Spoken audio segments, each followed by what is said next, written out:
criança em São Bernardo do Campo, onde ocorreu o acidente. O Corpo de Bombeiros foi acionado e deslocou viaturas ao local que prestaram os primeiros atendimentos à vítima, que foi socorrida inconsciente ao Hospital Mário Covas, em Santo André, com ferimentos na cabeça.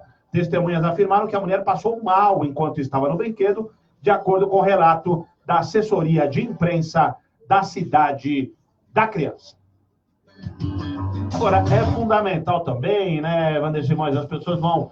Tem aquelas regrinhas quando as pessoas vão em parque de diversões e tal, a gente não sabe se o problema foi com o brinquedo ou se a pessoa pode, na verdade, ter realmente passado mal ali, às vezes mexe com pressão, batimento cardíaco, e se a pessoa não está muito bem de saúde também, se ela tem que ter algumas recomendações ali especiais, precisa tomar cuidado, né, Wander Simões? É verdade, todo cuidado é pouco. É isso aí. Então, a pessoa que vai, às vezes tem até já uma certa idade e tal, precisa tomar cuidado, precisa ter aí, acompanhar, muitas vezes tem um acompanhamento, tem uma autorização médica para participar, inclusive, desses brinquedos.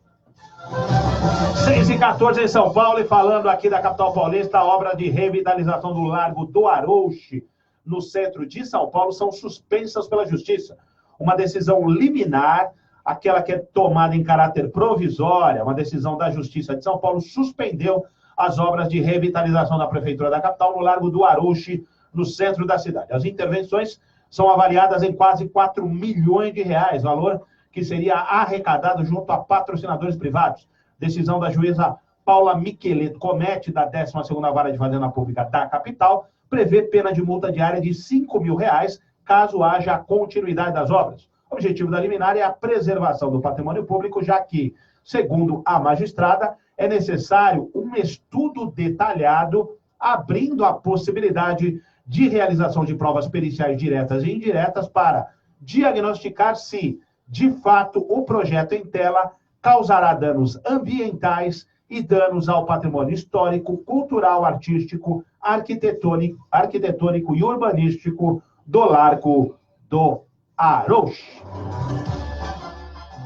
Olha, o Largo do Arouche é um dos locais mais importantes de São Paulo no aspecto do turismo, no aspecto da gastronomia, ali restaurantes muito bons, há uma visitação constante por parte de turistas de outras cidades, de outros países. Há que se ter realmente um cuidado com as obras de revitalização local, como a juíza expediu, antes de serem feitas as obras que muitas vezes possam tirar ali a cara do lugar, né? Uma coisa, você tem o museu, por exemplo, um museu de arte sacra, com todo aquele aparato que foi feito há trocentos anos atrás, aí vai lá, não, vamos revitalizar. E revitaliza de qualquer jeito e perde as características culturais, características históricas do local.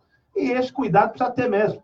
Se não tiver ali um projeto de revitalização compatível com a importância do local, não há que se fazer uma obra antes desse projeto, não é isso, Wander? Perfeito, precisa ter toda essa avaliação prévia, né, antes de fazer a intervenção. É isso aí. Então, a juíza,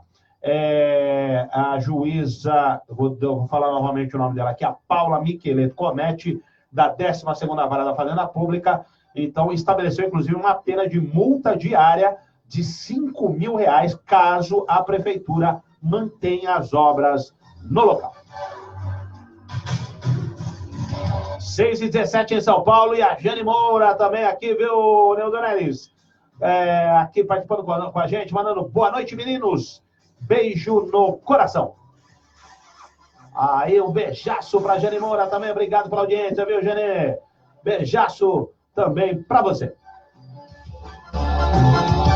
Bom, e vamos mudar de assunto aqui, e ela dizendo, a Jane já trabalhou no Largo do Arouche, no Jornal da Tribuna, gostei bastante e tal. É um local bem característico, né? O Largo do Arouche, precisa ser preservado, mas precisa ser preservado dentro da cultura do local, dentro do patrimônio histórico, da preservação daquela região. A questão do tombamento do patrimônio público, ele impede que algumas coisas sejam feitas, então é tudo que se pode fazer. Então isso tem que ser muito bem observado, não podemos sair fazendo obra da torta à direita. É isso aí, tem que ser observado essas questões, como está dizendo aqui o Ana.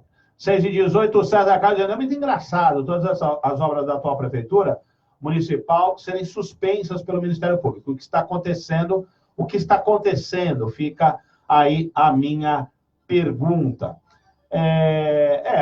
Na verdade, é uma solicitação, né, o César, aí a justiça é que, na verdade, acaba acatando essa determinação, vamos dizer assim, né, essa solicitação, já que, como nós dissemos aqui, se a justiça entender que não há realmente um projeto que valorize o local, que valorize a cultura, que valorize o patrimônio, a própria justiça fica com o pé atrás de manter essa obra. Há que se ter esse cuidado. Veja só, a liminar, além de tudo que eu falei, inclusive, ela suspende efeitos de decisões proferidas em processos administrativos do Conselho Municipal de Preservação do Patrimônio Histórico, Cultural e Ambiental da cidade e também do Conselho de Defesa do Patrimônio Histórico, Arqueológico, Artístico e Turístico do Estado, que permitiam a obra.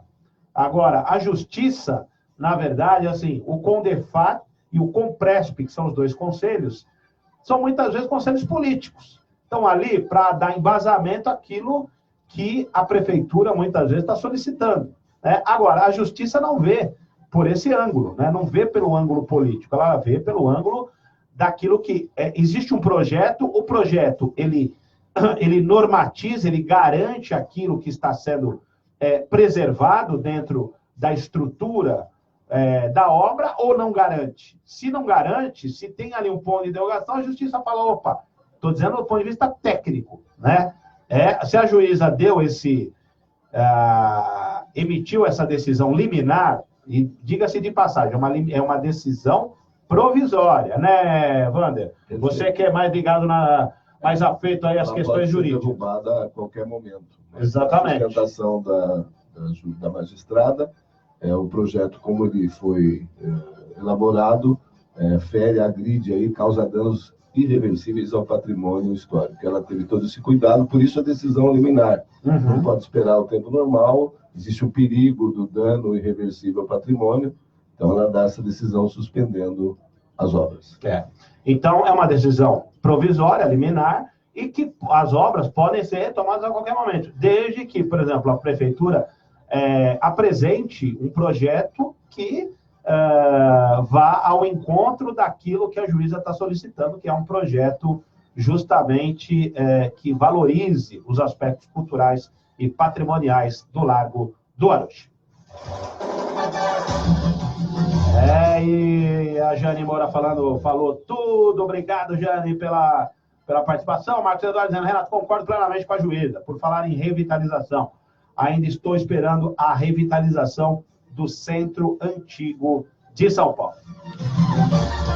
Bem lembrado, viu, Marcos? Bem lembrado, o Centro Antigo de São Paulo, que infelizmente, né, e se a gente falar também do Largo do Aroche, né, o Largo do Aroche também carece de obras. Agora, obras que, como nós acabamos de dizer, precisam ter aí um projeto que valorize o aspecto cultural. No caso aqui do Centro Velho, por exemplo, a Catedral da Sé, que é aí um dos símbolos da cidade de São Paulo, também está ali, mas está no entorno de uma sujeira danada, está no entorno de um emporcalhamento da cidade de São Paulo, que não valoriza, não tem valorizado o centro de São Paulo, né, infelizmente. Nós temos ali aquela região, Rua Direita,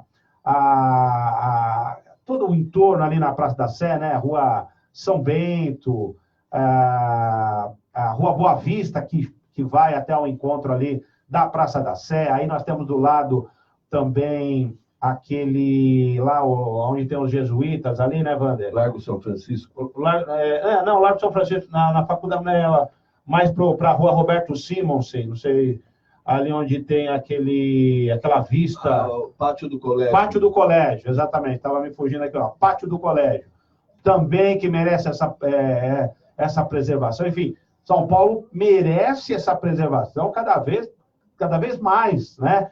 Porque na medida em que a situação econômica das pessoas vai ficando difícil, elas vão ali... A questão do morador de rua... O morador de rua... presente ali por todo o centro, né? Com todos os seus reflexos, inclusive com uma extensão da Cracolândia por todos esses locais. Exatamente. Ali aquela região. Você já está falando na Cracolândia, por exemplo, a Avenida Rio Branco, ali perto da Sala São Paulo, né? Estação da Luz. Ambos mal cuidados. Exatamente. Muito mal cuidados. E isso requer uma atenção muito grande por parte da prefeitura, principalmente, como disse o Wander aqui, a questão da Cracolândia, onde ali, infelizmente, aquelas pessoas que estão ali, a grande maioria dependentes químicos, que ficam ali vagando naquelas ruas, parecendo zumbis ali, né? E dando uma sensação de insegurança, inclusive, muito grande nas pessoas daquela região.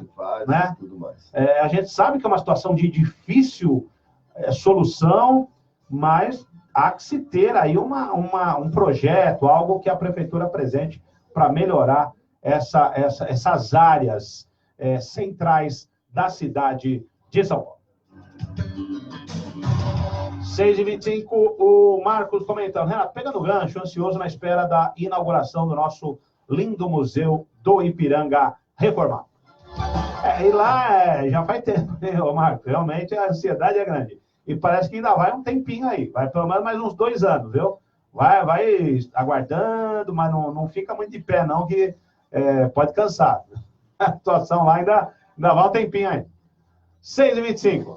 O César dizendo assim, sim, Renato, mas o que eu falo é que a maioria das obras da atual prefeitura estão sendo suspensas por alguma irregularidade. Não adianta sair falando que vai fazer, e começar a fazer, mas fazer irregular, né, César? Mesmo porque, veja só, como eu acabei de dizer, há uma multa diária de 5 mil.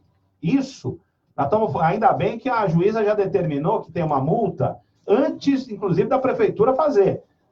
Vamos supor que a prefeitura fizesse a obra e houvesse uma denúncia de que ela não teve aí o cumprimento de algumas normas técnicas e tudo mais.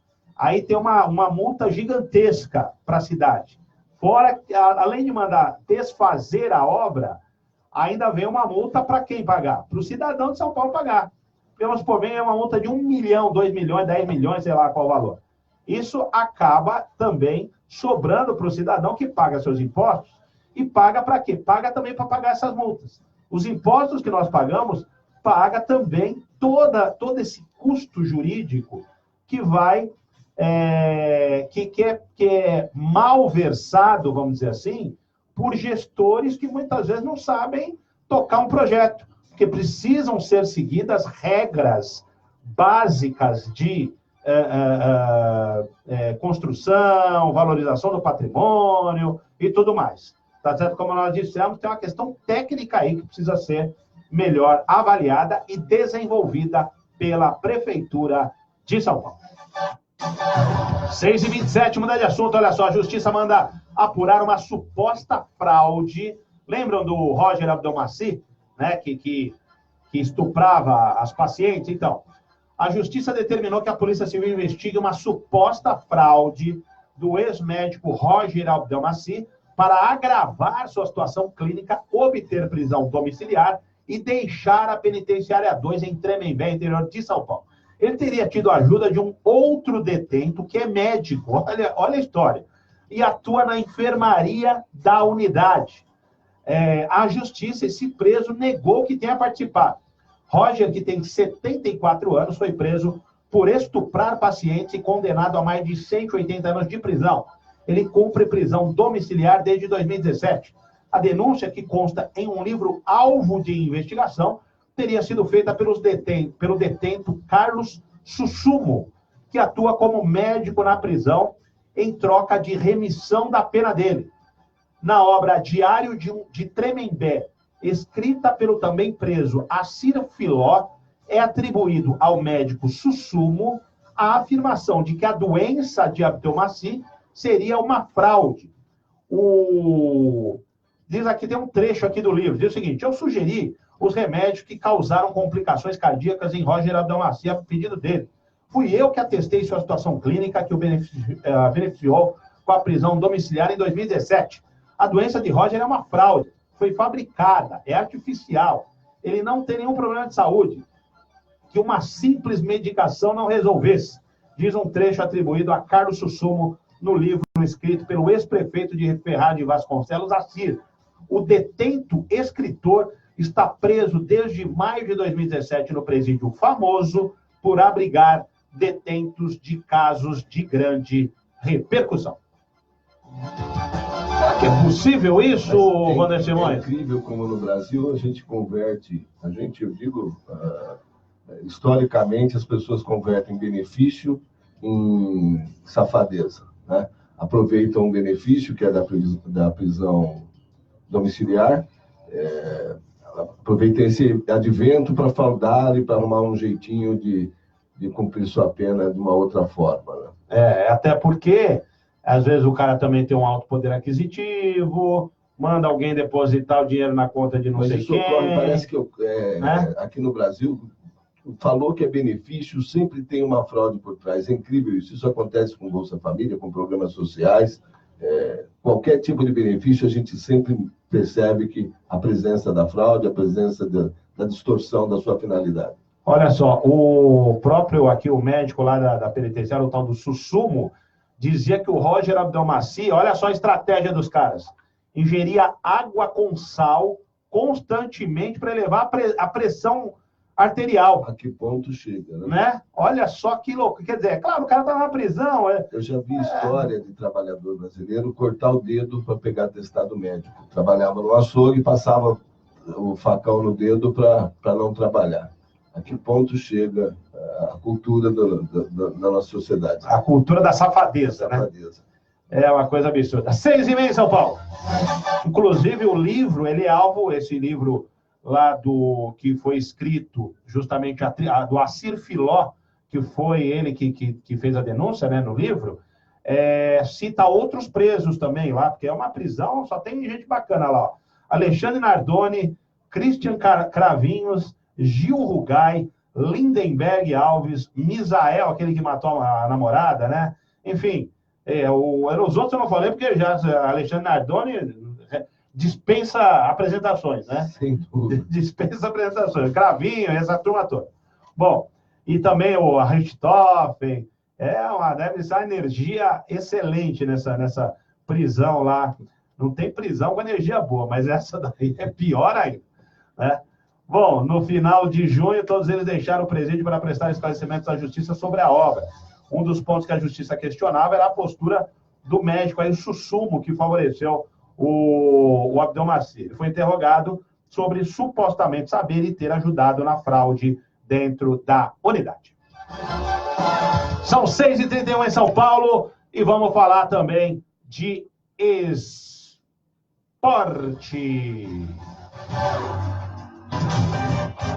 Radar Paulista, o melhor do esporte. Para falar de esporte, hoje a gente não poderia deixar de falar do Juarez Soares, que infelizmente faleceu nesta terça-feira e foi enterrado às 4h desta quarta-feira no cemitério da Consolação. China, como era conhecido, né?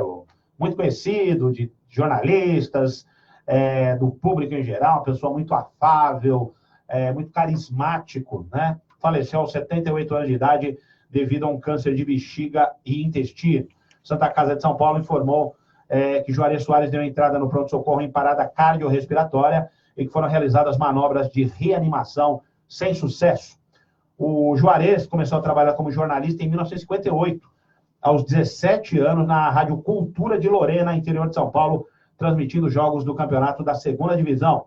Em 1961, se transferiu aqui para a capital paulista e trabalhou nas rádios Tupi, Gazeta, até chegar à Rádio Globo, em 1969, onde transmitiu a Copa do Mundo da Alemanha em 1974. Naquele ano, iniciou os trabalhos na TV Globo. Como repórter e comentarista esportivo na emissora, cobriu a Olimpíada de Montreal, no Canadá, e em 1976, a Copa do Mundo de 78 na Argentina, além também da Copa do Mundo da Espanha em 82. Ele também participou da estreia do telejornal Bom Dia São Paulo, em 77, onde permaneceu por quase 3 anos como comentarista esportivo. Em 82, deixou a Globo e passou pela Rádio Record, até chegar à TV Bandeirantes, onde trabalhou por 11 anos ao lado de Luciano do Vale. Na emissora, Juarez foi diretor de esportes, participou ainda da cobertura de outras 3 Copas do Mundo. 86, no México, 1990 na Itália e 94 nos Estados Unidos, quando deixou a Band. E era uma figura realmente das mais importantes do jornalismo esportivo brasileiro.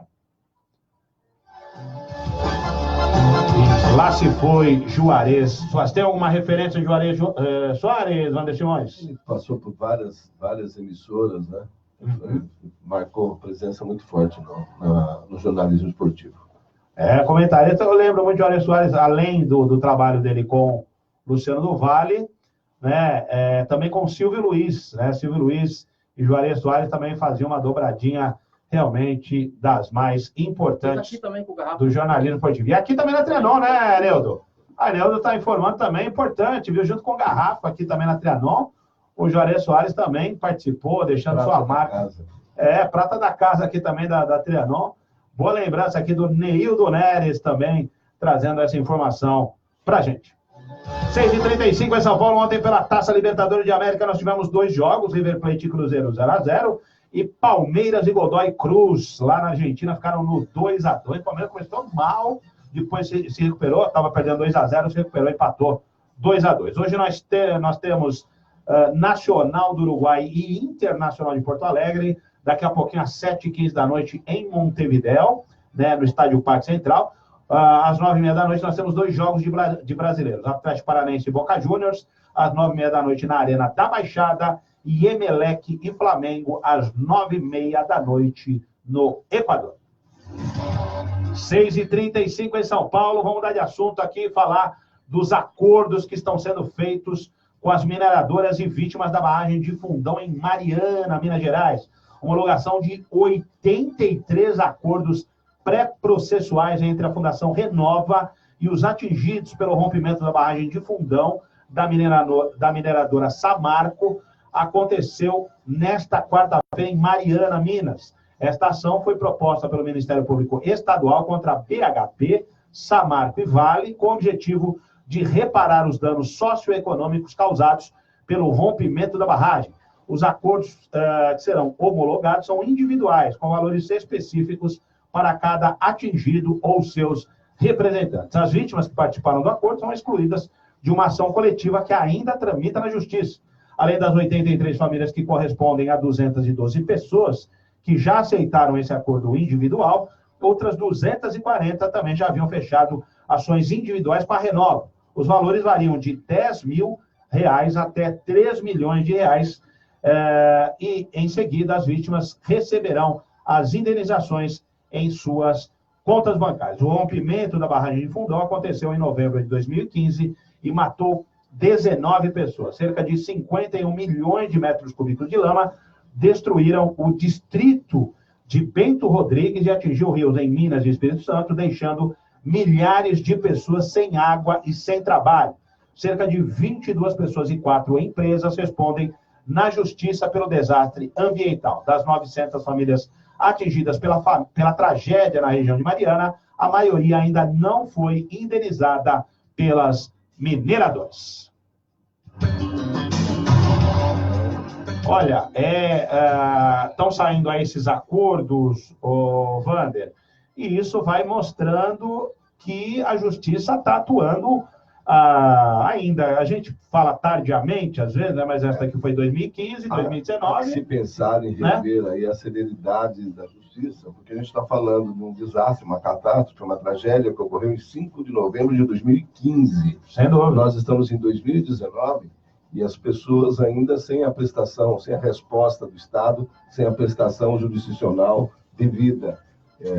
Imagino que é ficar num estado em que as pessoas perderam tudo, o que durante todo esse tempo. Restou lama e todo esse tempo para receber agora uma resposta, e são os primeiros, né? Muita gente ainda que não faz parte desses acordos homologados. Esse contempla apenas 83 vítimas, né? Da tragédia. É isso aí. Bom, e falando já nessa tragédia, e que, sem dúvida nenhuma, foi uma tragédia que mexeu muito com o Brasil, a gente aproveita para falar do livro do Dr. Clóvis, né, que está conosco aqui também semanalmente, junto aqui com o Wander Simões, e sempre bom a gente lembrar, porque justamente é um tema que tem a ver com o livro aqui do Dr. Clóvis, que é o nome do livro é Brasil Despedaçado. Mas ele propõe também, Dr. Clóvis, algumas alternativas para esse Brasil despedaçado, né, Wander? Sim, muito sugestivo, inclusive, muito feliz o subtítulo, Assim como a Fênix é possível renascer. A exemplo do livro Excelências Bandidas, que foi o primeiro lançado pelo Dr. Clóvis, esse também traz, faz uma radiografia do Brasil, aponta ali alguns gargalos, alguns problemas sérios, graves que temos a resolver, mas para fazer crítica nós temos muita gente, para apresentar a solução, que é o que interessa resolver os problemas, ele traz algumas aqui no livro. Em particular, falando da questão dos municípios, me fez até recordar meu saudoso querido pai, que sempre dizia que dinheiro não aceita desaforo. Eu fiquei pensando hoje, se a gente estivesse navegando aí pelas ondas do pleno emprego, um PIB de 5%, 6%, navegando na prosperidade, não seria interessante nem inteligente o desperdício. E o que esse livro faz é combater os excessos, os desperdícios do Estado. As propostas que ele apresenta vão de encontro a essa coisa da racionalidade, do pensar bem o país e economizar. Para se ter uma ideia, só na questão dos municípios que tiveram aí, após a Constituição de 88, uma verdadeira farra na multiplicação da quantidade dos municípios, ele propõe uma redução de cerca de 3 mil municípios, né? Aglutinando as unidades em cidades com no mínimo 20 mil habitantes, porque não faz sentido você ter cidades com 800 habitantes, como a gente tem, e só essa medida é capaz de gerar uma economia. A gente, fazendo uma comparação, a gente está vendo agora o esforço, o sacrifício que a sociedade vai ter que fazer para gerar uma economia de quantos bilhões da Previdência? Com a reforma da Previdência? Cerca de... Em 10 anos, 1 trilhão. 900 bilhões de 700 a 900 bilhões de... O projeto inicial previa uma economia de 1 trilhão. O inicial, mas depois houve uma mudança, né? Só com essa medida da reaglutinação dos municípios, ela é capaz de gerar uma economia, nesses 10 anos, de 8 vezes mais do que o sacrifício que nós estamos impondo à sociedade com a reforma da Previdência. E só combatendo o desperdício. Com essa reaglutinação dos municípios, aí alguém pode me perguntar, Wander, mas você está falando isso porque vocês estão dizendo que a maioria desses municípios são cabides de emprego? E, na verdade, é isso, mas a gente não está falando em cortar emprego. Aliás, tem alguns empregos que serão cortados, sim, com essa reforma, e por isso a resistência. Emprego de 9 vereadores por cidade, um prefeito, um subprefeito e vários secretários que poderiam estar aglutinados num único município de 20 mil. E os aspones também. E os aspones. Os demais seriam absorvidos aí pela estrutura nova que seria criada, mas com aquele recurso do fundo partidário, do fundo de participação dos municípios, que hoje é pulverizado nesses 5 mil e poucos municípios, 5.570, com essa redução de 3 mil e poucos, seriam considerados nesses municípios resultantes da reaglutinação e poderia trazer, de fato, o benefício que se apregoou, que seria trazido para a sociedade quando fizeram as emancipações desses municípios. Sem dúvida nenhuma. A gente fica pensando, né? Por exemplo, você falou, tem município com 800 moradores. Aqui no estado de São Paulo. É uma coisa absurda. Aí você pega pega lá o prefeito, com o vice-prefeito, com os secretários, com cada um com uma estrutura, mais os vereadores. Imagina o dinheiro que essas pessoas não têm que desembolsar para manter toda essa estrutura dentro de um município como esse. Nós todos pagamos essa conta. Exatamente, porque eles acabam não conseguindo pagar, a conta, o município entra em débito. Que não geram recursos para pagar a folha de pagamento. Sim. Então, a folha de pagamento. A ideia realmente precisa ser levada cada vez mais a cabo, à frente, para que essa economia, precisa chegar essa ideia lá para pro Paulo Guedes. Né? E a medida precisa ser tomada com urgência, viu? Algumas iniciativas já foram tomadas, já tem alguma coisa em curso no Senado, mas é uma medida fundamental se pensamos em ser grandes. É isso aí. Então tá aí, ó. É o tema também, um dos temas do livro Brasil Despedaçado, do Dr. Clóvis Alves de Souza, né, que apresenta aqui conosco também, toda semana, está aqui conosco no Radar Paulista, né? Que o livro, para quem está no Facebook, aqui Brasil Despedaçado, assim como a Fênix, é possível renascer. 6h44 em São Paulo, e falando em economia, né, já que estávamos falando aqui também, o Wander trouxe essa questão, o ministro da Casa Civil, Onyx Lorenzoni, afirmou nesta quarta-feira que o presidente Jair Bolsonaro assina hoje, né, inclusive nesta quarta, uma medida provisória que permite saques de contas ativas e inativas do FGTS e do PIS/PASEP a partir de agosto deste ano até março de 2020. O ministro disse que o limite máximo de saques será de R$ 500 por conta. O governo vai anunciar a medida em cerimônia no Palácio do Planalto, com a presença do presidente Jair Bolsonaro e do ministro da Economia, Paulo Guedes.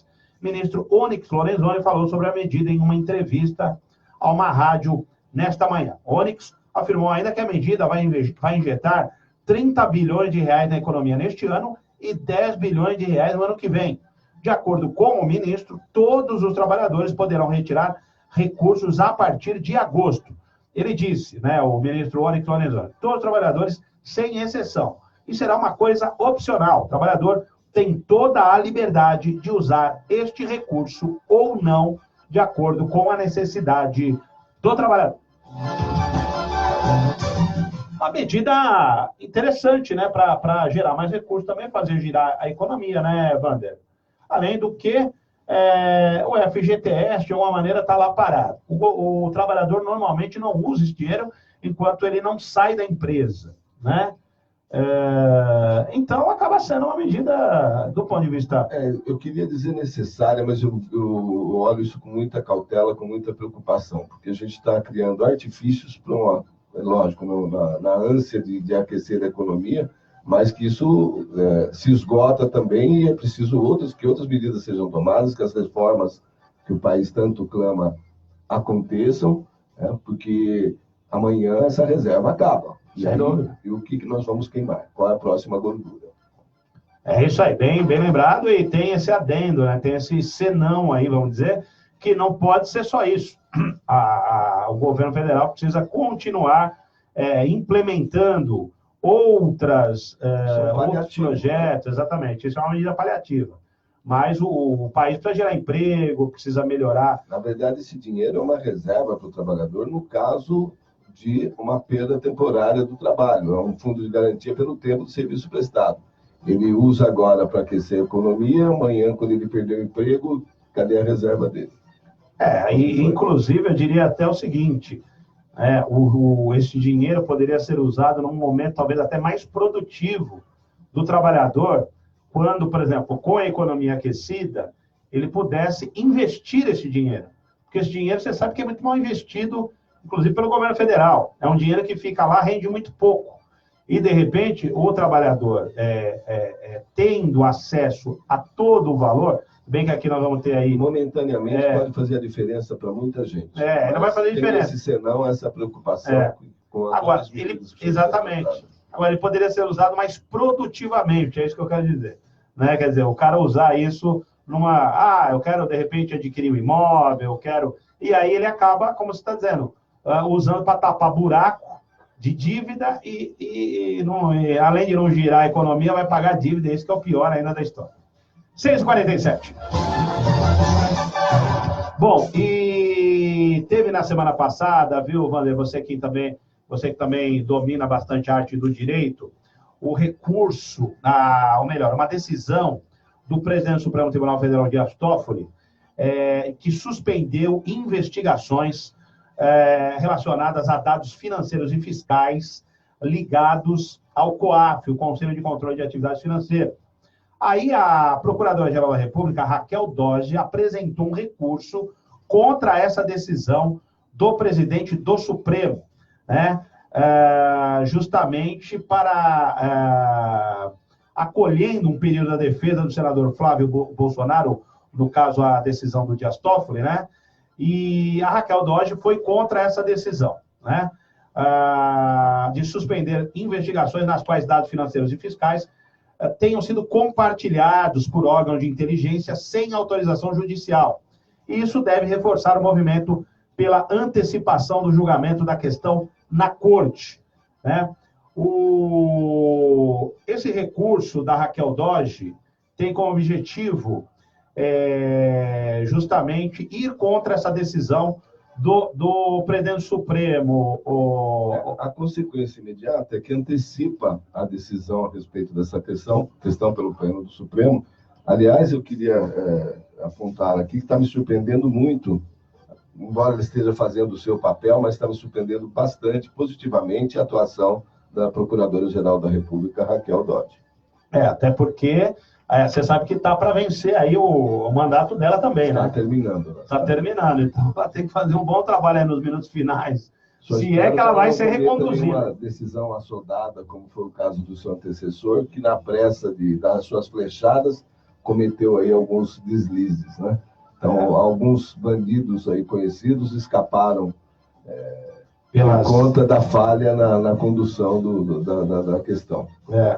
E a Raquel Dodge agora, então, vai contra essa decisão do presidente Supremo, justamente porque ele facilitou, né, as consequências da decisão do excelentíssimo aí... Do presidente. Dias Toffoli, traz consequências aí danosas, severas, aí, não só com relação à Lava Jato, mas com relação ao crime organizado de uma maneira geral, expõe a sociedade a um risco muito grande. Ele abriu um precedente bastante significativo justamente para salvaguardar interesses de gente aí graúda envolvida na Lava Jato e, paralelamente, muito criminoso dos mais variados escalões da política e do empresariado brasileiro. 6h50 em São Paulo, e a principal notícia do dia hoje, viu, Vander, é com relação ao caso da prisão dos suspeitos de terem, vamos dizer, hackeado o celular do ministro Sérgio Moro. E um dos presos pela chamada Operação Spoofing da Polícia Federal, Gustavo Henrique Elias Santos, disse que viu as mensagens interceptadas do ministro da Justiça e Segurança Pública, Sérgio Moro, no celular de Walter Delgatti Neto, que também foi preso na operação. As informações são do advogado Ariovaldo Moreira, que representa 2 dos investigados, o Gustavo Henrique Elias Santos e Suelen Priscila de Oliveira. Segundo relatos do Gustavo, o Vermelho é um apelido de um dos que foram presos, né, dos hackers, mostrou para ele algumas interceptações de uma autoridade. Isso é informação do Gustavo. Vai ser, inclusive, esse depoimento, né, importantíssimo para essa questão, disse o advogado. A operação, autorizada pelo juiz Valesnei de Oliveira, da 10ª Vara da Justiça Federal em Brasília, investiga ainda a invasão do celular do ministro Sérgio Moro, de um desembargador, um juiz federal e 2 delegados da Polícia Federal.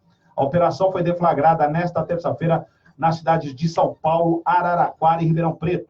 Gustavo Henrique Elias Santos disse ao advogado que Walter Delgatti Neto mostrou as mensagens apenas para se vangloriar, né? Foi lá, captou, né, as mensagens do juiz Sérgio Moro e mostrou para o grupo, dizendo, olha, eu consegui pegar essas mensagens. Ele me disse, aí continua falando aqui o Gustavo Henrique Elias Santos, que é um dos que foram presos. Fez para ostentar. Ele me disse que o Walter apresentou para ele para se vangloriar, mostrar que tinha um certo acesso, mas não comentou como foi obtido. Eu estou acompanhando com muita atenção isso, porque eu me lembro que logo que saíram as primeiras notícias, trataram de querer fazer parecer que isso fosse coisa de um hacker fanfarrão. E num artigo que eu publiquei no Jus Brasil, intitulado O que há além da fumaça, eu dizia exatamente isso, que eu não me surpreenderia se o tempo revelasse que isso tinha cara de... que isso não era não parecia ser coisa de uma única pessoa. Aliás, falando isso aqui há bastante tempo. De um hacker fanfarrão, de um estudante de TI, de um profissional de TI fanfarrão. Isso tinha odor de organização criminosa, de mais gente envolvida nisso. Então, estou muito ansioso para ver o que os próximos capítulos dessa novela devem nos revelar, porque promete. Então, vamos aguardar aí o desenrolar da apuração dessas investigações todas, porque essa história ainda tem muitos capítulos a serem narrados. E tanto tem capítulo, eu vou falar o próximo capítulo aqui já, mas antes tem aqui, ó, também a participação do Wilson Farias Borges, viu, Fabiano? Olha só, o Wilson Farias Borges também com a gente. Vamos dar um abraço aqui pro Wilson, que está conosco aqui, mandando os parabéns para todos aqui que acompanham a mesa aqui para mim, pro Wander Simões. Um forte abraço. Aí, abração pro Wilson também. E também conosco a Fátima Fonseca. Olá, amigo, sucesso. A Fátima que já esteve aqui também conosco. Mandar um beijaço aqui para a Fátima Fonseca. E o Márcio Eduardo comentando: Renato, o melhor momento para procurar emprego é quando está empregado. O melhor momento para sacar fundo de reserva é quando você está ganhando dinheiro, para multiplicar o ganho, salvo extrema necessidade. Tá certíssimo, é isso mesmo. Foi isso que eu quis dizer aqui, viu, Marcos? Objetivo de multiplicar e não ficar pagando dívida, né? Quando se está numa pior, e aí você é obrigado a tirar o dinheiro lá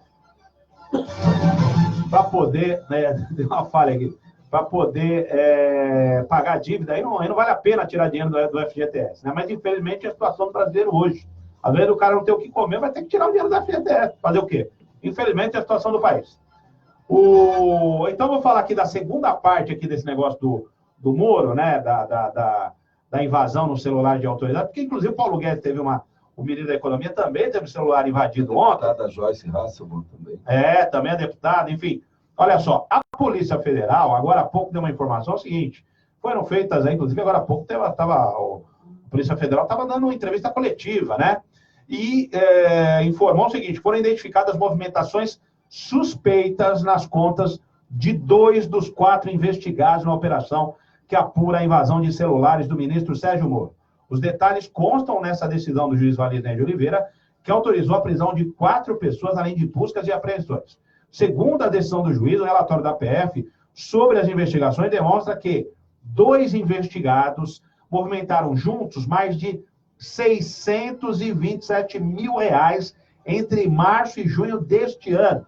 De acordo com a PF, o cadastro bancário de um dos investigados mostra que a renda mensal dele era de R$ 2.800 e de outro, segundo a PF, era de R$ 2.100.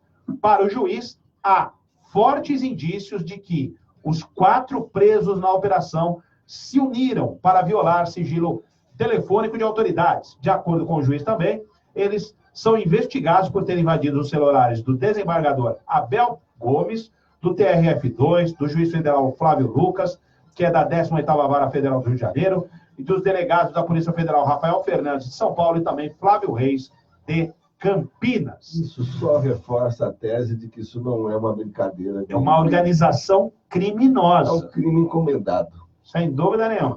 E aí eu quero ver também, viu, Wander, o que o tal... Porque outro dia eu falei aqui, tal, e vieram me questionar. Por que eu falei o tal do Glenn Greenwald? Que dizem que ele ganhou prêmio, não sei o quê, do jornalismo internacional. Se for para ganhar prêmio de jornalismo internacional com esses crimes cometidos aqui, então ele vai ter que se ver com a justiça. Antes de mais nada.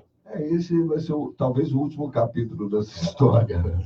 Esse, eu vou dizer uma coisa para você, porque negócio de ganhar prêmio, tem que ganhar prêmio com coisa de qualidade, com ética. Se as investigações mostrarem que o The Intercept teve algum envolvimento com isso, isso é muito grave. Né? Gravíssimo, gravíssimo. O cara, inclusive, dando embasamento da mídia, embasado pela mídia, inclusive. Hein? É cedo para a gente dizer isso, mas só o fato da gente observar essas eventuais movimentações, né, nas contas dos acusados, né, dos investigados, a gente já percebe, começa a dar contornos de que isso não foi uma brincadeira, foi um crime aí, eventualmente comendado com alguém que tinha finalidades, tinha intenções que a gente até é capaz de imaginar quais sejam. Exatamente. Mas vamos aguardar aí o desenrolar. Agora, precisa saber quem mais está tudo que orbita essa questão, quantos mais estão envolvidos nela.